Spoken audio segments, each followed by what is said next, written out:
With me today, the co-hosts, Eli and Sherry. How y'all doing? I'm Magic is alive. dead. Magic is dead. I'm glad you're coming around. Magic is dead. So today we're gonna have And you know what that is dead too? The threat assessment of most players. Yeah, that is very true. So yeah, we're gonna talk in threat assessment today, what we believe to be the proper threat assessment in any given format. Mostly focusing on multiplayer because that's just kind of how we roll, but this can be generally placed in other formats as well, like, standard, modern, draft, pauper, petty, dreadful, tiny leaders, Any number of Dan, formats. Hydra's Tower, stuff like that. So, Wizard's Tower, Wizard's Tower, yep. Prismatic, Just Prismatic, yep. Arch enemy. Just all sorts of stuff like that. So, Planes Chase, and Planes Chase too. Yeah, don't forget Planes Chase. So, Game Night. shut the fuck up. So, this is just a general open dialogue about what proper threat assessment is, how we go about it, how we handle it, what we look for, what we don't look for, general philosophy and principles of identifying the threat. Yeah, so let's start with, what makes something a threat in the first place? Because you have to be able to identify that at the very least. Yeah. So, like, I don't know, I view something as a threat when something has the potential to or is very close to winning the game for the player. That's generally kind of my envelope. That's a fair assessment. That's kind of where I sit on this. A lot of times it takes a little, sometimes it takes a little background knowledge of the game, because if you don't have a whole lot of game knowledge, you don't know what the true threats are. You usually have to just take them at surface value sometimes. And you learn from failing to understand the threats a lot. Because whenever you're a new player in this game, what ends up happening is somebody's like, this is a threat, and you're just like, oh, it doesn't look like one. Why would I need to take care of this right now? And then it becomes a problem later. So it's one of those things where you either learn from experience or you learn from other people's experience. Yeah. I mean, I come from a kind of a different angle because I'm more of a tempo player. So I am willing to deal with something that may not be a threat on the surface, but can lead. But I see where the chain is going. If I know this player happens to have an Earthcraft, I'll probably counter a Squirrel Nest or something like that. Or if you're starting to ramp off, I'll counter or destroy one of your ramp pieces just so I don't have to deal with it. So it slows you down. So that's more of an intimate game knowledge and also knowing who you're facing too. Yeah, I think deck knowledge plays a big part of it. If you see certain decks on the table, if you see certain commanders, like you see Chatterfang, okay, they're a token deck. Things I should look out for: cards that either enable token creation or make it more dangerous. And that's kind of the cards I focus on, because remember, you only have so much removal in a deck that you can put in, unless you're playing blue counter spells, in which case you have all the removal you want. But generally speaking, you have maybe 10 to 12, 15 at the most cards to answer things. So you need to choose wisely. And that usually includes the pieces that make the most sense. If you're playing against a token deck, of course you kill the Doubling Season. Of course you kill Parallel Lives or Annoyed Procession. That's just something that makes sense, Or if they're going to have some kind of way to fling those tokens at you, if they have a Goblin Bombardment, kill that. Kill that dead, because it's a lot easier to deal with one card than it is to deal with 100. Mm-hmm. Yeah. Or there's also this weird thing that it's this sort of either destroying or countering commander, because of kind of the difficulty of analyzing how replayable is this commander. If this is a 7 or 6 or 7 cost, a countering or destroying that is much more impactful than destroying a 3 cost commander. Yeah, that's true. And so it's sort of how you want to react to different situations. So for example, let's use Chatterfang as an example. Chatterfang, I think, is a 4 cost, if I remember that off the top of my head. Pretty sure it's a 3 cost. 3 costs, yeah. It's a 3 cost. So in that deck, you're likely going to see a Tombstone Stairwell, a doubling season, or some sort of other token doubler, or like Parallel Lives, as you mentioned, and there's another one that I have in one of my decks, but I can't remember what it is. In that case, because Chatterfang is cheap enough to where you can cast it multiple times and you're in green, you're likely better off countering or getting rid of the Tombstone Stairwell rather than the Chatterfang, because Chatterfang can always come back. But the other ones are a bit more difficult, where they actually have to have, it's about their deck building, which you're not always going to know. But it's less likely that they'll be able to get it back than it is for them to recast their commander. Sure. Yeah, and I guess one of like the things that makes this the most difficult to understand, like true threat assessment too, and especially in EDH games where you have multiple players on the board, is like trying to figure out which one you prioritize first. You know, trying to figure out like if two players are presenting a win or presenting close to a win, how do you prioritize that? Like what's the thought process behind that? Who do you go after first? Usually for me, it's like the person that is most likely to win off the cards they have that are presenting as threats, quote unquote. Usually you want to try to remove one piece to slow them down. If you have, ideally you would have removal for both, but if you only have removal for one, well, you have to choose and kind of hope that the other person doesn't go off and win. Yeah. I mean, if there are multiple players that are presenting wins or are on the cusp of winning, that's when I usually start politicking. That's the point where I start going to the other player or players who are a little bit further behind or closer to where I'm at least. And I say, hey, I'll remove this, you remove this, we kind of even the board up a little bit, So that's, I think, a very important part of threat assessment as well, is knowing who your friends are in that moment. And trying to figure out, okay, how do I answer this without expending too many resources? Yeah. Or it's like kind of also understanding, like if you have the options of, like, let's say you have two options. Let's say you have a master removal option and a single targeted. It's understanding when to use each one of them. Because in reality, if you in like the broad scope, a mass removal spell does the same thing as a single targeted, because it will remove it all unless it has like a hexproof or whatever. I can't remember the way around. Like if it can't be targeted or anything. Mm-hmm. So it's understanding when to use those specific ones. Because yes, they can both work, but should I go with the mass and then single target their next thing they're going to play? So like if I destroy all the creatures, that's going to affect a creature based deck, and a go glide strategy more than a single targeted first and then destroying it. It's also about ordering what you have in the most optimal way, and understanding, okay, that when this person reaches, like I'm facing this Halo Fountain deck, I should be I should look at a mass creature removal spell, or maybe just a artifact removal to remove the Halo Fountain. Yeah. Yeah, because sometimes a board wipe isn't completely necessary. Yeah. It's and having the versatility is also about deck building, because let's be real, it's like Generous Gift and Beast Within are two very, very good cards, because it's basically any permanent. Versus like having like more restricted options. Like black is known for their black and white are known for their creature removal. Green's good at artifact removal and enchantment removal, and then red does its thing through damage. So it's like understanding what reactions they will have, because some people don't need the thing that's on the board to win. Yeah. And understanding that's pretty important. Yeah. And again, like even if you're playing like specific, you mentioned already that certain colors are better at removal than others. But if you're kind of locked into playing something like mono green or mono blue, which they have removal options for stuff like enchantments and artifacts, to be sure, but it's not stellar all the time.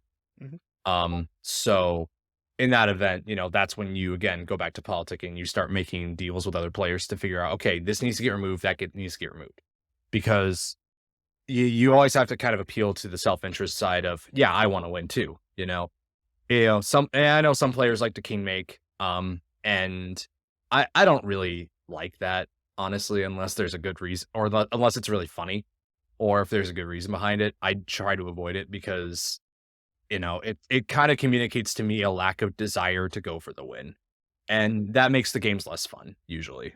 Yeah, I think king making is most of the time a spite play. Like a lot of times it's like you inconvenience me this one turn like 20 turns ago, or not 20, but like 5 turns ago. I'm going to let this person win because means that you lose, and that's just it's not right to do that. Like if you are stuck in a situation where 2 players are about to win and there's no way to stop either of them, and you know for a fact that there's no way to stop either of them, there's no reason to stop one person from winning. That's a king-making play. You're literally going to stop one person from winning so that way the other person can win. Yeah. I'll clarify. If you accepted that somebody's already won, then you play for second or you play for third. Or you play for not last. You don't try and just give somebody the win, because I don't feel like that person who did get the win would really, when that's happened to me before, I don't usually appreciate it, because it's the kind of thing where I'm like, well, I mean, I did win, but I don't feel like I won. You know what I mean? Yeah, but that also comes like, if I'm going to play devil's advocate a little bit, but there's been a number of times where I've been in a situation where I've been utterly and truly screwed by my deck. Because I'm playing a low power level versus like when I'm playing my nice old Tats tribal deck and other people are playing Shu Lane. You know who you are. I feel singled out. You're the one who just submitted it. And I'm just trying to do things and everything has literally gone wrong. Like the one time I had a board state, it got destroyed. And towards the end, when you just don't care, I'm not trying to king make. I'm just going to be like, well, at least I'm going to do something. And I play this. And sometimes it's not intentional, like I'm trying to king make, but like there's like, what do you guys feel about that situation? Like where it's like, in a way it is assessing a threat, but it's not necessarily doing it out of the goal to win, but not necessarily to king make. I mean, that's kind of an edge case. Like what you described is not something that I imagine is very common.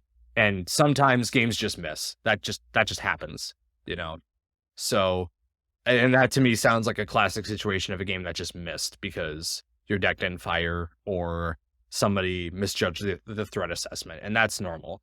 Like every EDH group runs into that. So you just kind of shrug, shuffle up again and play again and move on. Like, it's kind of hard to really say one way or the other. I think it's a social situation too. Like you need to be able to understand socially that what you're doing can cause upset feelings depending on who you're playing with. Like some people are more sensitive to losing the game than others, or having their win interrupted for another person to win. You just got to understand like the situation you're in, who you're playing with, and how that emotionally affects them. Because in the end, it's a game. Everyone should be trying to have fun, and you shouldn't be trying to rain on anyone's parade or anything like that. But in the end, somebody has to win. So it's kind of a conversation to be had at a table if it happens. Yeah, this is kind of veering off topic a little bit though, so let's refocus it back to back to threat assessment. Back to the threat assessment. I mean, I kind of actually wanted to see this, and I can edit this in a fancy way to make us appear smarter.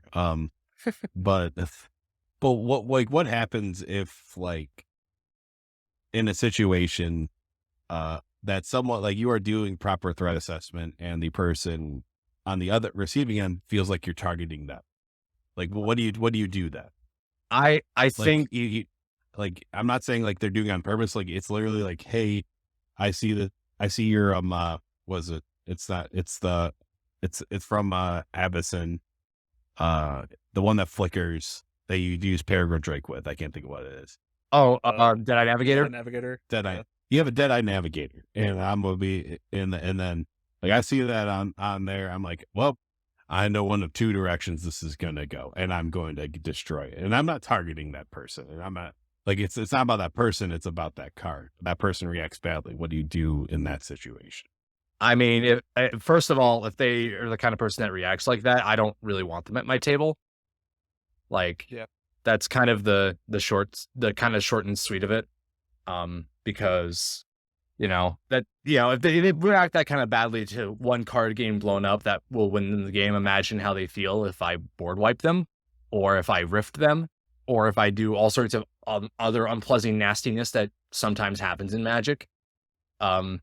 So I mean, it's just kind of the first thing of just knowing your player, and kind of knowing them as a person. But Yeah, I think for me, I've seen that exact scenario quite a few times, actually, especially with newer players. mhm, Because when somebody's learning the game of Magic, they don't understand like that destroying something, it's not the end of the game, it's not the end of the world. But they take it personally at first because they haven't learned that it is a game and you were trying to play to win. In the end, you're trying to play to win. Everyone's playing to have fun. Everyone wants their deck to do the thing they want. But in the end, there has to be a winner, and you are trying to win the game. The feels bad of it only occurs for some people in their early development of playing this game. As they get more mature in the game and start to understand it, play more, they should begin to have the emotional intelligence to understand that it's not a personal attack against them or the deck they're playing or anything like that. It's actually truly a threat being assessed. Now, if it's a case where that person is never learning that it's just a threat being assessed, that's when you start thinking about not inviting that person to play Magic with you. That's very well said. And this is just one more spur off of this. How do you deal with the chaos player? The person who doesn't decide anything and leaves things to chance. And then the gods have said that that person is going to target this person over and over again. How do you deal with that? yeah, nice. That's not them. Like, I think at some point they have to take personal responsibility, and you need to like justify it somehow, unless the deck is specifically designed around being truly chaotic, which we have. Yeah. One of our players that was at our table has a deck that does that. It's specifically made just to be stupid and chaotic all the time. So that makes sense. That's fine. But if there's somebody that's being truly chaotic with a deck that's not designed around that, you need to actually have a conversation with them. That's like an actual, you need to break it down and be like, hey man, what you're doing isn't cool. And if you don't stop, I can't play with you. So, and I'm going to actually, this is going to veer back to our original topic. Is Yeah. the person causing the chaos, are they a threat? I mean, it's kind of hard to really judge a chaos player whether or not they're truly a threat if they're going to win the game, because half the time I don't think they know. I don't. Well, I'm not saying if they're trying to win the game. Is the chaos itself, like, is a possibility storm more dangerous than a sanguine bomb? What is yeah, usually yes. It usually quite it is. So, I mean, I don't know. To me, like, if the player is playing chaos at the table, and I'm usually fine with that, but if they play chaos at the table, if they better know if they mess with me, I'm more likely to bear down on them harder than anyone else. Like, yeah, absolutely. You make like, that clear at the gate. it's kind of the thing where if they do it this way, then this is the consequence that they have to suffer. And I think most of the time when I've seen these kind of chaos decks, they understand that's what they're getting into when they run these Yeah, decks. and the players get it. The decks are usually designed around it. It's only if somebody is, again, truly acting chaotic, that it becomes a bit more of a talking point. Yeah, I just like think about like the decks that are like, well, I'm going to single out a very specific kind of deck, and this is Krakashima, Yeah. and this is with one of our players, and this is a deck that me and Eli both designed. Yeah, You know who you created are. this monster. We're the one who created this monster, so we're at fault. This is your fault. One of our friends who's a lot of fun to play against, but but he will, like, in the beginning of the game, he'll just start roll. He'll literally just roll for like everything. He'll be like, okay, this will be 1, 2, 3, 4, 5, 6, and then the world, it's like, okay, it's you, and then he does that, and then it's like, would you? And the real question is that as much of a threat of not knowing that your stuff could be destroyed as a threat that you know that's coming? Like, someone has a kill spell versus someone who could potentially kill your stuff. I mean, it's inherently more dangerous because when somebody has declared ill intent against you and are actively moving to mess you up, you're gonna counterplay for that. right? Mm-hmm. Whereas, a true chaos player who's doing all the nonsense they're doing for the lulz, you're not gonna think about them too often, or you will, but you're not gonna account for them because what would be the point? Yeah, a lot of it's just like you're getting minorly inconvenienced by the chaos player. Like they're just gonna do something and it's like, well, this sucks. I guess I don't get to do this thing. Oh, Unless it's okay. possibility storm, in which case you're fucked. Yeah. Oh no, grip of chaos. I can't actually target it. Like it's just like a lot of times with the chaos player, they're just going to continuously minorly inconvenience you until it becomes a major inconvenience. And at that point, most of the table has Major banded inconvenience. against that one person. And they just deserve to get killed from the table. Because personally, I agree with David's assessment. If you're going to inconvenience everybody, you have to be ready for the consequence that comes with that. Yeah, it's literally that scene from John Wick Chapter 4, rules consequences, baby. I've never seen that movie. It's Neither have I. amazing. Everything's amazing and everything goes on for too long. That's my review. Nice. Well, that'll be on our second channel when we have enough subscribers on our first channel. Oh, frame zero loss. Frame zero. No, it's going to be turn 1 loss. Oh, jeez. Amazing. I like my name better. I don't know about you. He was Regardless. certainly more creative. I think this is a good conversation about threat assessment. It gives people like a kind of a decent idea. It's not too long, but it was quite comprehensive. And gave just a remember, if you can't spot the threat at the table, you're probably the threat. Yeah. Oh, that's a perspective we could discuss real quick. Yeah. What if you're the threat? How do you react to like being the threat? Do you continuously continue being the threat, or do what's you the try etiquette to... of being a threat? Yeah. Yeah, that's actually a good point. So I don't know. What I like to do is I like to lay out the Cold War doctrine, which is like certain pieces. Invade third world countries and say we're protecting democracy in a country that never had Hold democracy? on a second, Sherry. We're not going there. I'm basically That'll be on our third channel, History Zero Loss. Oh God. So what I like to say is certain pieces of my board are Europe. Okay, I tell them like, leave this alone. Don't do anything fancy or fuckery here, or I'm unleashing the nuclear weapons. I basically like I try and lay out this is the agreement that I'm making with you. If any of you violate it, I will follow through on my threat to murder you. But what if you're bluffing? I don't know. I don't bluff. If I have a way to kill somebody, I say I do, I have the means almost always. Yeah, but you're a much more honest player than a lot of people. Like that is true. Yeah. Like I'm only honest when I am when I know I have lost. And I'm okay to politic, and I don't really usually lie in my politics.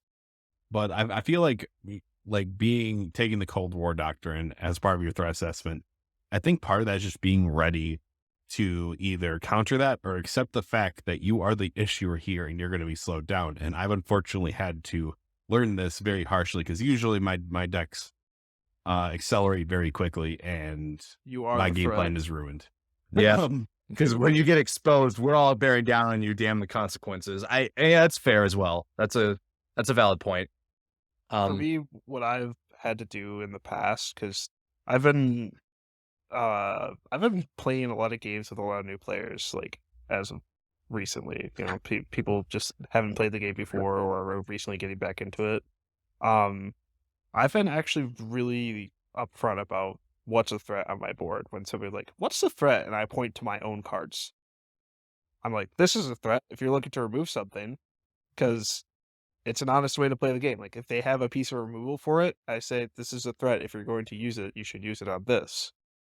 Because I guess that's like a kind of a weird way to do it. Because usually you would deflect. You'd be like, that's a threat, and point to somebody else's cards. But I feel like for somebody to learn good threat assessment, you should, if you're playing with new players, point it out. Like, be welcoming. We want people to be joining this community. We want people to play this game. We don't want them to take a bad experience and think that every game is going to be that way. Yeah. The doing the Cold War doctrine kind of requires a degree of honesty as well, because you have to be upfront with like what your don't touch pieces are. Yeah, I mean, I look at it, because I'm the type of player that, like, when I'm teaching a new player, I'll be like, yes, this is a threat, but that is also concerning. Like, as a front, like, this is concerning to me.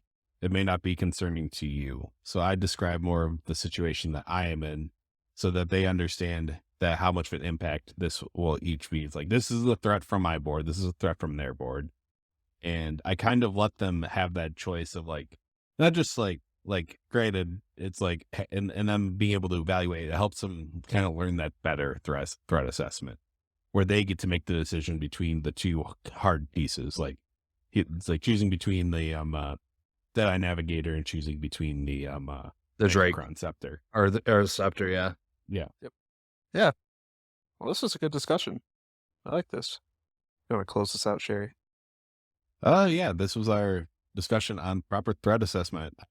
I apologize that we went a little on tangent. Eventually, we circled our way back, but I think it was a good conversation. Let us know if you don't think that we have good threat assessment. Let us know if this helped you out. Basically, like, share, subscribe, comment down below.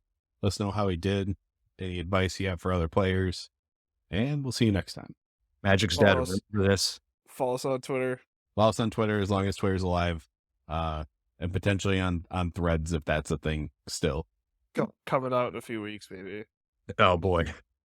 Magic's dead, All right. boys. Goodbye. Magic is dead.